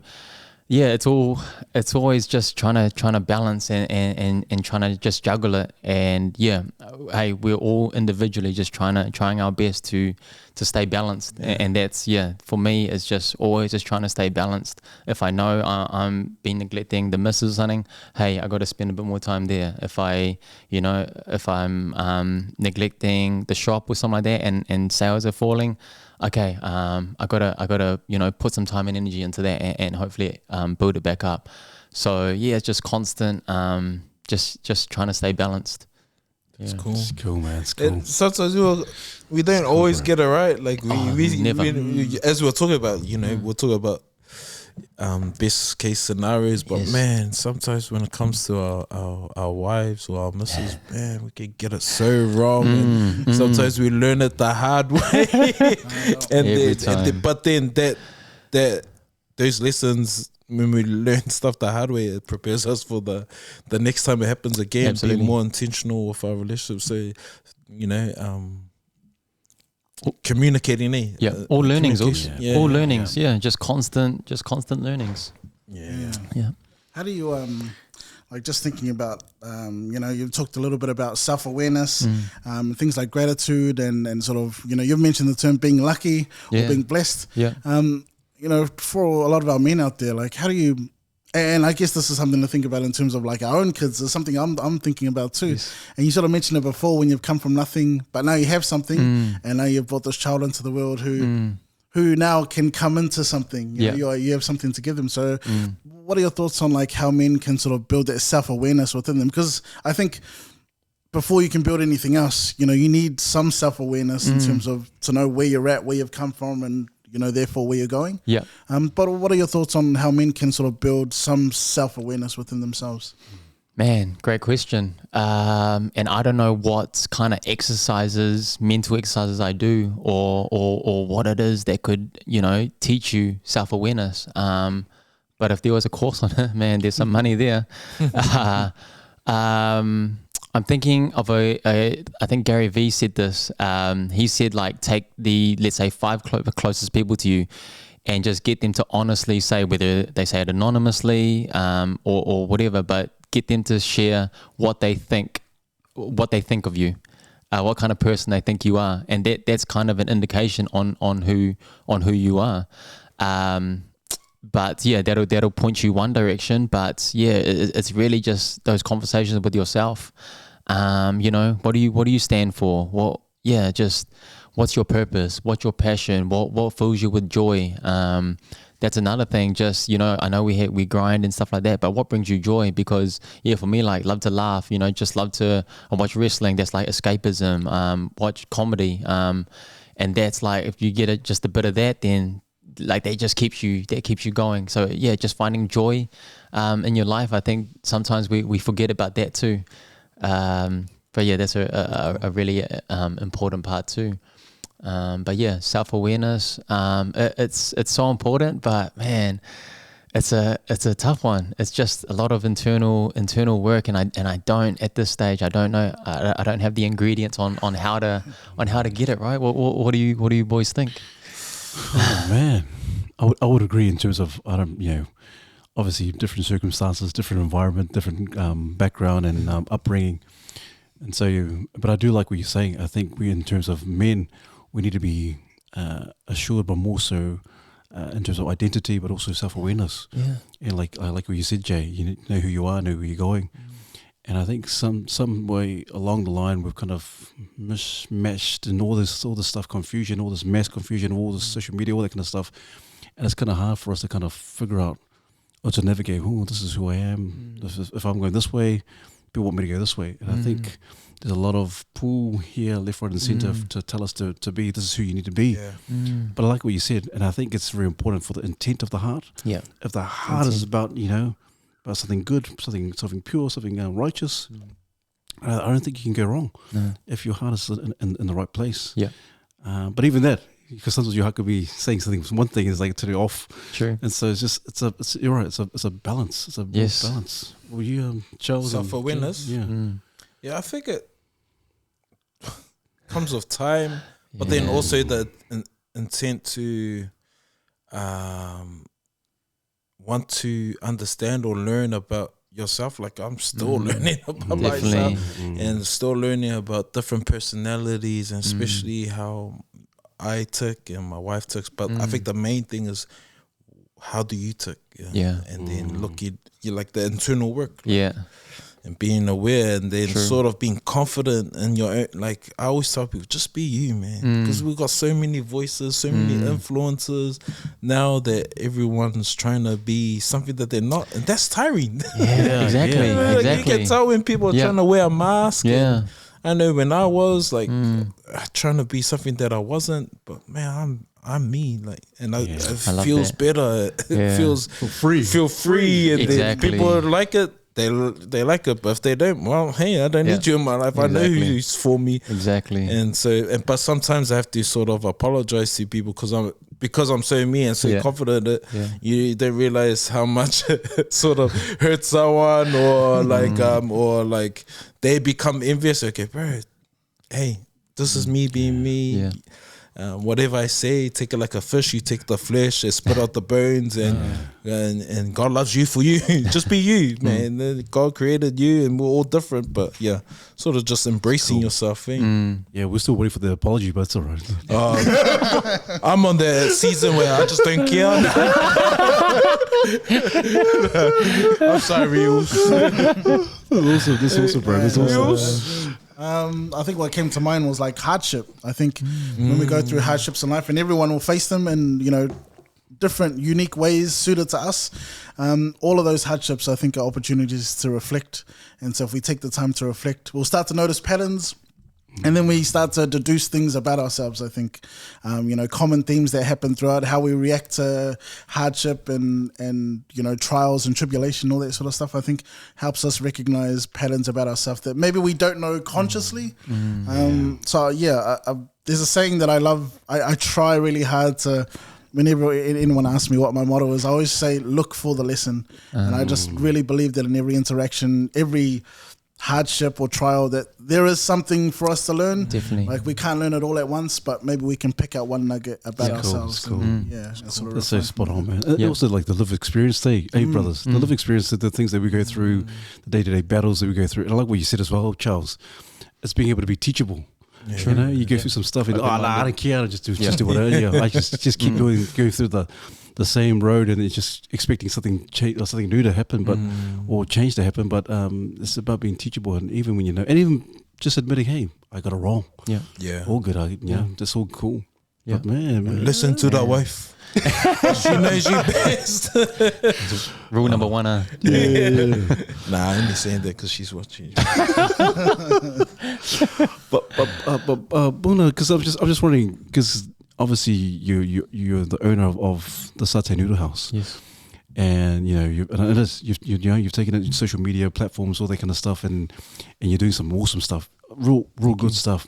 But I'm wondering what's the next level? Because obviously in the back of your mind, I can imagine you think, hey, these are the certain goals that I have for the Satay Noodle House. I don't know. Maybe the pipelines. Maybe you can't say them to us. But what are some of the things now in this day and age? You're thinking, man, I need to take it to a whole new level, and these are some of the things I want to implement in the Satay Noodle House. Can you tell us a little bit, or is it kind of a bit of the download? Is it? I want to open a barbershop. No. But yeah, actually one of my dreams. Like I think that'd be cool. But yeah, I won't get into that too much. In terms of, I think I touched on it just earlier. It's really like, how much do I keep pushing? Because I feel like I can. I feel like there are new ceilings I can hit. But it's a really tough one, and I'm sure I will get to a point where it does get boring. But for now, I'm like built it up. I've gained the platform, and if I can use that platform to first it's always like, first and foremost, me and mine. Like, let's sort out me and mine, and then anything else. Yep, I can then reach the community, touch the community in different ways. That hasn't got boring for me yet. So I would love, Satay Noodle House Papakura to just continue building that brand. In terms of other next steps for it, I really don't know. Again, my focus, it is a lot different to other business owners. I got friends in business who, there's always a plan. Bro, I'm not a goals person, weirdly enough. Yeah, I haven't set goals, but yeah, we've grown year on year. Because for me, it's just, my goal is to do, what was it? What do I write at the top when I'm doing my New Year's resolutions? It's just like to always do cool shit, to always do fun shit. Cool, yeah, like that's what I want to be doing. So whether it's events, whether it's just different stuff. I just wanna do stuff like that. But I've never set like a money goal. I've never been like, okay, I want business to grow 20% this year, or but I just do things, just lead with love, lead with your heart, and somehow, again, like, blessed enough that it hasn't steered me wrong yet. So I don't know what's next. People ask me this all the time, what's your 5-year, the most common, what's next? What's the 5-year goal? And hey, I really don't know. I'm someone who just, I'm present. I deal with the day to day. I do that with purpose. And I just trust in God's plan, trust in the universe. And so far, it's steered me right so far. If he starts steering me off track, then hey, we'll reassess. But for the most part, I just always just want to be kind of flowing in a flow state, being centered. Yeah, that's awesome. So all of that. But Jill, I really don't know. I say all the time, like, hey, I might get bored of it. I might sell it. I might, do something. I don't know. I'm not sure. But I'm just trusting, trusting God's plan. Proper. Yeah. Man. I love what you've just said, because we've had a lot of successful people that talk about that you gotta have plans. Yeah, exactly. And then, but there's a lot of people out there that don't like plans, and like to be in that flow state, and hearing someone like you that's successful and has a big platform. Yeah, I don't have goals, but and it almost feels wrong. Sorry, that's cool, good, man. It's like how you brand success, like what success is to you. Yeah. Like, because of your definition of success. Yeah. Other people's plans and things like that for success won't work for you, because you're sort of looking for your own brand of success, which is cool. So Charles, we didn't mean to. Because we cut you off there. No, but I love it. That's cool. But it brings me to a question like, okay, let's say if Satay Noodle House closed down next week, Yep. who's Bun? Or what Who am will I? you be doing? Bro, this is a great, and this is what I even before we had our child, this was the kind of conundrum or what I was thinking, because bro, I'm known as like the noodle guy, and then like I know that I'm not gonna be there as much. I'm these days I'm not there as much. Like my team's pretty much running it for me. Like grateful for them. I'm like, even my content, it's the username Satay Noodle House, but bro, I only talk about my son. Like I'm only talking about fatherhood. And it's like an identity shift, you know, like, so that's, been another thing. I've got a whole new, again, back to like your vibe attracts your tribe. I'm putting that out. I've seen like so many new customers coming with their prams and, you know, talking parenting, talking, you know, that kind of stuff. Even a whole new wave of, followers that, you know, are young couples or, you know, young fathers and stuff like that, just sharing in our struggles. And that's awesome. Being able to put things out there on social, and then just having that tribe, having those connections, man, it really helps. Really helps the day to day. But yeah, if the shop closes next week, man, who am I? Not too sure, but just hope that, you know, I'm someone that's, again, back to those pillars, back to like just being centered, just being grounded and just trusting. But I'm sure I've got a few ideas of what I would like to open. Because I know for me, again, back to someone who said money's not important, I do need cash flow. Like cash flow is important, you know. So yeah, I need to tick that box first. I need to fill up my cup that way, and then from that point, then I can, you know, help community in however way I want. But yeah, that's a great question. That's one of my sister who's very spiritual. She's always asked me that constantly, just like, you know, because I know the platform has grown from the shop, from, you know, you're known as that guy, but who was Bun, you know, and that's back to self-awareness, you know. Us asking ourselves, individuals, you know, who are you? That's a really powerful mantra, Even if you ask yourself that, I'm sure it's something we don't typically do. But again, great question. That is, man. Yeah. Jeez. What was it? Yeah. No, that's a good question. Bro, That's a good that question, was, man. yeah. That's cool. a good question. And like, I'm thinking about the Satay Noodle House, and you've been doing it for years, and you can tell that you love the community. Like, what are some good news stories in terms of like the vibe you're trying to give off, or when you see a family? I don't know, like how does when people come into your shop or to your restaurant, how do you want to make them feel, and what are some cool stories that you've seen that make you feel good? Oh man, all sorts. Man, early on, back in the piece, when I first took over, and I was telling my sister, I was like, man, everyone that walks through those doors, like, I want to make their day. That was like my goal. My little goal was like, I want to make their day, because we know what it's like when you go to the gas station, or when you go to a cafe buying coffee or whatever. If there's like a real cheerful staff, bro, you're like, man, that was refreshing. Like, damn, you have a good day too. Like, you know, so that really, it can go a long way. So I was like, man, I just want to be that person for whoever chooses to walk into my shop. And back in those days, it was like 20 people walking in for a whole day. You know, it wasn't many, but you know, I just wanted to just give so much energy and love into each person. It's harder these days because, you know, there are a few more people now, but it was just really just trying to make those people happy. In terms of scaling the business and stuff like that, you try to scale the unscalable. So it is hard to make everyone happy, but using those platforms like DMs and stuff like that, you can DM like 10 people as opposed to quicker than you being there for an hour and you know, really interacting, being present with 10 people. So you got to learn to be a bit more efficient. So being able to give meals. What's a thing? We were in, I'll share this story. We were in the hospital not too recently, and after our son was cared for, the lady was like, hey, just by the way, I wanted to just say thank you. I actually follow you on Instagram.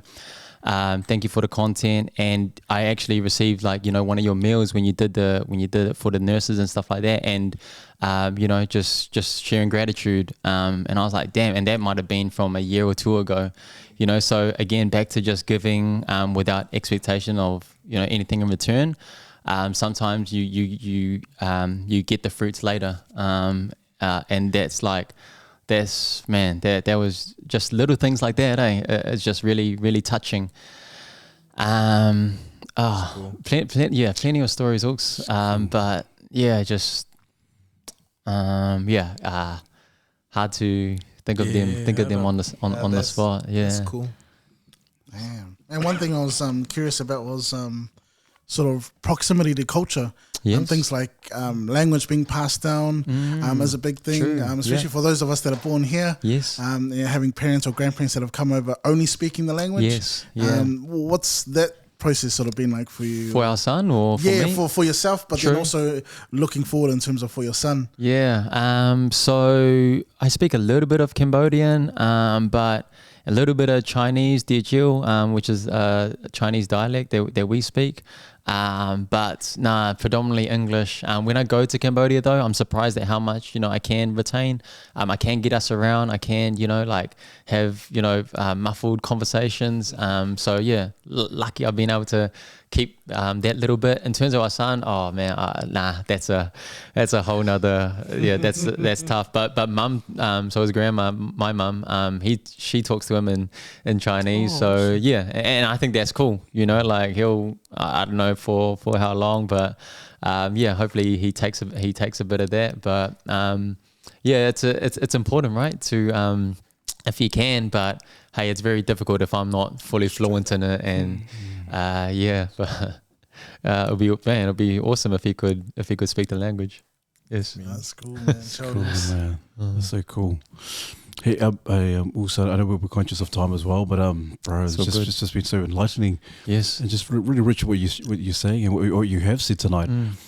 It's just in terms of Cambodian and the cultures, obviously, and we talked about it early on. Yeah. Quite the similarities of the Pacific and Māori and the Cambodian cultures and the values. Yeah, what are some of the things in terms of the guys and I can imagine raised up in Manarua, based in Papakura. What are some of the colourful or the richness that you've kind of gained or garnered being in the midst of in South Auckland for you as and also as a man now? Yes.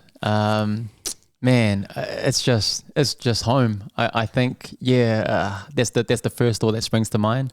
Man, I get uncomfortable when I need to go to Central Auckland for whatever, you know. I feel like back to putting on a front, or, you know, oh man, do I got to dress different? Like, you know, it's just so uncomfortable. But I think the beauty of South Auckland is, you know, like what you see is what you get.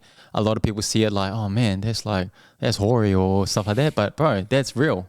That's like, I'm sure those people in Central, if they could wear their, you know, pajamas to Countdown, they would. but they want to put on the front, you know, like. But you know, South Auckland, what you see is what you get, and I think that's beautiful. You know, I see the beauty in it as opposed to being like, oh, that's like, you know. So that's one thing that springs to mind is just, you can just, it's easy to just just be yourself, because it's true, there is less pretentiousness, you know. Maybe it's the socio-economic, but that's the kind of first thing that springs to mind. Obviously, South Auckland comes with its own stigmas and all of that, but man, if we can just, and it's so easy for media to, you know, shine lights on that's what sells, right? So man, I'm grateful that I've been able to, you know, get some press or shine some light of doing some good, some positivity in amongst the community. There was that lockdown hero thing where they did like in the Herald, and then they did a lockdown hero of the day or something like that. And like they got me on there for, man, and that was like, wow. And that like stuff like that. Like that's cool that I can do that for like papakura. They're like papakuras, and I was like, man, look at this. Like, not to gloat, not to whatever, all of that stuff. It's like, man, this is like for us. Like this is like a good story, a good news story. Page 5 Herald, of like one of us, you know, like, and so. It's cool that just me doing my day-to-day mahi in the way that I do, that, you know, we can get some good press, because bro, there's plenty of us, man. There's plenty of these stories that you just don't hear about, but it's overshadowed and it's clouded by, you know, your typical ram raid. Yeah. That's awesome, bro. That's awesome. cool. I was gonna ask the question, like, what does it mean to be a South Aucklander? Yeah. But you pretty much answered it. But what does it mean to you when someone refers to you as us or uso? Yes. So it took me a while to start saying it back, and I don't even know if I'm like allowed to say it back. Like, bro, I don't even know, bro. It comes out natural. It's like, bro, it's that, bro. Too much hanging around Kev, man. Shout-outs. Yeah, keep going, Us. I'm like, yeah, thanks, Us. But bro, yeah, that just started coming around. I think it was just the gym, being in that gym environment, man, or the Samoans there. But yeah, it's just. Yeah, there's always just been a comfort. Again, back to maybe because it's the similarities in upbringing. You know, it's the growing up with not much in our demograph, Manurewa and stuff like that. You know, it's just cut from the same cloth almost. So yeah, there's just a instant kind of connection, that bond. And yeah, no matter where we've gone and stuff like that, like, man, I'm glad that we're still living in South Auckland. And I know people say, oh yeah, real hard and stuff like that, but they live in the gardens, or and now I'm one of those, like, yeah, we got a brand new house and stuff like that, but you know, hey, it's still South Auckland. You're an OG, man. You're OG from Rua, man. OG, man. So, and I say that because we don't throw that term out loosely. True. In terms of, you know, could easily call you bro, or but even bro is like but for uso, uso just means that we're the same. We see you eye to eye. We don't see you any lower, any higher. And I think that's when we had asked you to come on, you go, oh man, there's superstars. And our thing is that, yeah, it doesn't matter who's in front of us, we value you for you. Doesn't matter if you've got all these followers, doesn't matter if you've got the celebrity, because sometimes that can be like, oh, what do people want from me when you're a celebrity? But we're like, man, we value you. Like, and so the message that you send, like, nah, also you're our local hero, you're one of us, and we need you on this table because you're a big encouragement to not only our community but our people, and just and we know that there's so much gems and wisdom that will really benefit our viewers. So just thank you. Humbling. Yeah, man. Thank you. Appreciate that. Man. Thank you. Man, I just wanted to say, like, we've talked a little bit about humility in the past, and you know, some people have different opinions on it, but I just think it's cool to see such a humble guy find the success that you have found, and it made me think of this sort of the situation. So the noodle house has become an extension of you, of Bun, as opposed to Bun being an extension of the Satay Noodle house. And it's cool. There was this quote from a movie. Shout out to the Bollywood movies. There's a quote that says, "Chase excellence and success will follow." And like that just really resonated when you were talking about the unique way that you carry out business. So I just wanted to give props to that, and sort of finish with a question that I'm really curious about. Okay. You're in a unique position where you got to work with your dad, and not many people get to work with their fathers. True. And so I was curious about what's a unique lesson that you've learned from your father that you could only have learned working with him. Ooh, that's a good one, man. Damn. Give me a bit of time for this one. All good. I only learned from being with them. First thing comes like work ethic, like sacrifices, man, I don't know if it's healthy, but that man, the sacrifices he made to just open that shop, to have it open, you know, what was it, 11 till 9, 7 days from 2000 till pretty much when he retired, 2017. For 17 years, and he worked 7 days. He would take 3 weeks, a month off over Christmas, and then the rest of the time, 7 days. But I remember it was Mum's birthday, and this is after 2011 when I was the boss, and we were like, okay, we're going to close for 2 hours. We were doing a picnic at Cornwall Park, and so we went, and that's like big for him. He would never close, and it's like, it's Mum's birthday. Like, come on, there's family time, all of that. And we're there, and he's like, come on, we've got to go back. We've got to go back to work.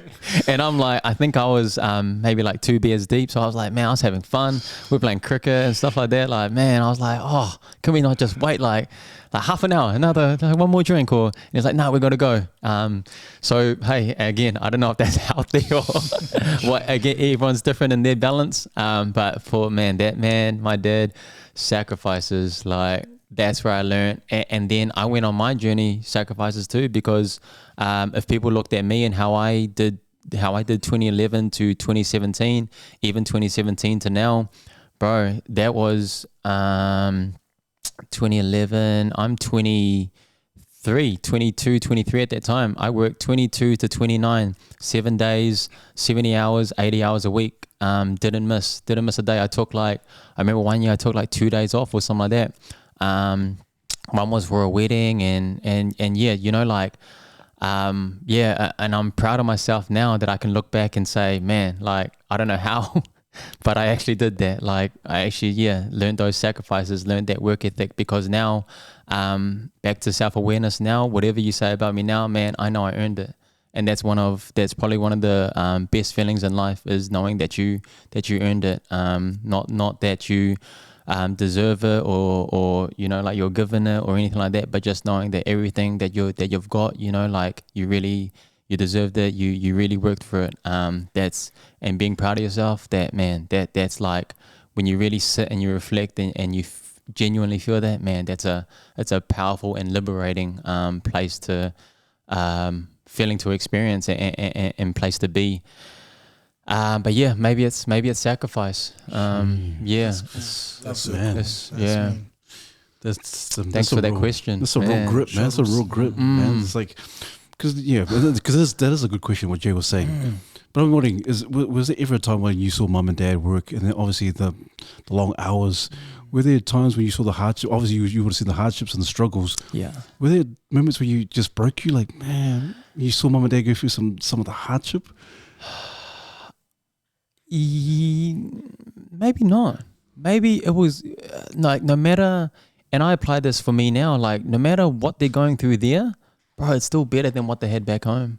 Yeah. It's still better than the wars. It's still better than bombs dropping. It's still better than trying to survive. It's still better than starving to death. It's still better than, you know, perspective, right? Like, and again, I can go back to 70 hours. I can go back to 80 hours because I know, man, that 70 hours a week doing that here in Auckland or whatever, that's still easier than what my parents had to go through back there. So that's what drove me. That's what allowed me to get through those days. Just a whole lot of gratitude and perspective, because if I didn't have that, yeah, I would be complaining. I would be like, oh, what am I doing this for? You know, and back in those days when we were quiet, bro, you're not getting rewarded for it. You're doing it like, I'm getting paid like less than minimum wage back in those days, you know. But you're there for so long that, you know, and you eat there that you don't have time to spend money too. So you're not making much, but you're saving. And so, yeah, that's how I was able to just save and then invest after that. But I think it's just, you just always be grateful that it could be way worse. You could be in a way worse position. So no matter, I know it seems hard. I know sacrifices seem hard, but that's what got me through. It was just, hey, this life is easy compared to, I know it's not normal, but this life is easy compared to what my parents had to go through. Yeah. Great perspective, man. I got one more question just before we wrap. All good. You know, there's that saying, don't get high off your own supply. And you can only eat so much of the same food. So I'm curious, what's the guilty pleasure food for you? Man, shout out to my sponsors, KFC. No. Yeah, oh bro, we got KFC. Everyone knows this. I got KFC in the fridge. Like we got milk and bread. I've always got KFC. I always order extra and just leave it in there. So it's nearly like a daily snack. That's fried chicken, all sorts, Japanese, sushi. All sorts. But I still eat my food daily because everyone's like, man, you don't even eat your food. But it's like, nah, when I'm there, I still have, a noodle soup. I still have that. But you can only have, bro, it's been 10 years, but I still have that noodle soup, daily. Damn. I can still have that. Yeah. But you can get tired of the same thing. KFC. KFC, man. I'm sure you're Samoan. Cambodian. My man. Chucks. I'm just really enriched by the style and know also.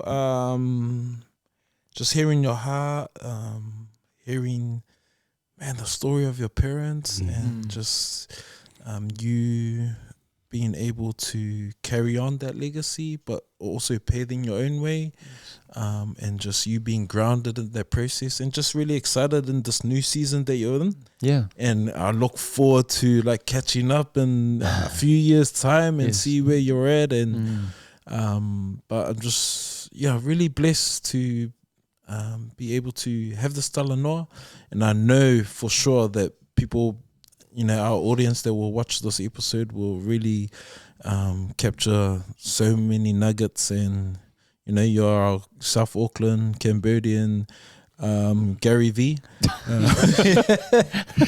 I just want to just honor you also, give you your flowers now, because you're a pillar of our community. Thank you. You're one of us, and we just sort of those watching from afar, but cheering you on, you want the best for you and your family. And so thank you so much for your time, for being here, being honest and keeping your integrity, and so much love for you and your family. So thanks you also. Thank you. Being a privilege. Thank you so much for your guys' time, for understanding last week, and having me on, allowing me the space. But fully grateful for the opportunity, and the platform, and hopefully if one person gets a little gem or whatever, then hey, this time is all worth it. But hey, it's been a pleasure.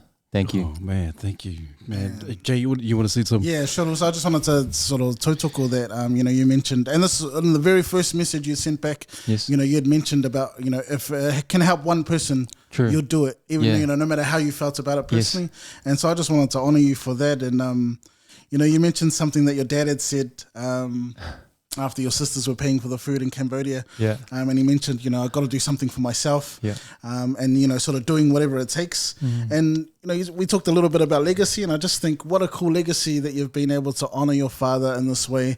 And I think in a lot of ways you have built something for yourself, even through taking over the business. You mentioned discovering the human within yourself and sort of living on your terms, and you're not just talking about it, you're living it. With so much at stake, you've found a way to honor those values, to honor your father and your parents and the journey they've taken. And so I just wanted to say big ups to you, and especially on this new chapter of life with Eli, man. I'm so excited for what comes next. Thank you, brother. Thank you. Yeah, so just thank you so much for sharing your time with us. Thanks so much. Man. Thanks so much. Humbling. Hey, man, Boon. Man, just reiterating what the brothers are saying, bro. Just thank you so much. It's just been a time of, I guess I really love your perspective in life, because you're flipping the business sense. People go, man, but this is not right. You got a plan. You got to do this, all this kind of stuff. You're flipping it on its head, and you're loving it. You're enjoying what you're doing, and you see the success because you're just being yourself and you're just being authentic to everything that you stand for. And so, bro, all the best for your endeavors, bro. Thank you. We've been very blessed, bro. We really have. But every guest that comes on, bro, we always give them a gift. We always give them a sketch or a caricature. Oh, okay. And so, bro, this is for you on behalf of the Mandate team. Oh, wow. This is for you, my brother. No way. Oh man, thank you so much. Oh, bro. Who does these? Yeah. One of yous? Oh, brother. Bro, man. I appreciate it, man. All good, Mosul. Grateful. Oh, Yes, thanks, sir. brothers. Man, no, honestly, pleasure being on. Shit, that's so cool. I love that. Oh, man, thank you. But hey, man, we always leave the last word to you, bro. Any last words of encouragement for the men out there? Ooh. Man, I think we've said it all. We've said we've gone through a lot.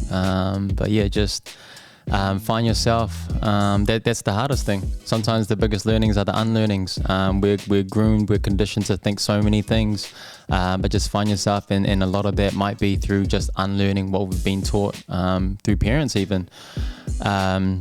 Yeah, find yourself, and then just if you can somehow build a life that's that day in day out you can just be yourself, man, you'll go a long way to just being happy. And man, being happy, that'll get you a long way. That's pretty much, yeah, you've won, yeah. Oh man, awesome. Thank you so much. Hey guys, please don't forget to like, subscribe, and please comment. Please check out the Satay Noodle House in the Arden Papakura. Man, it's just an amazing place, amazing dining and takeaway. So thank you once again to the Uso over here. And so, brothers, as usual, refine, Unlock and take charge. Awesome. Yeah. Thanks, brothers. Yeah. That was awesome. Mandate.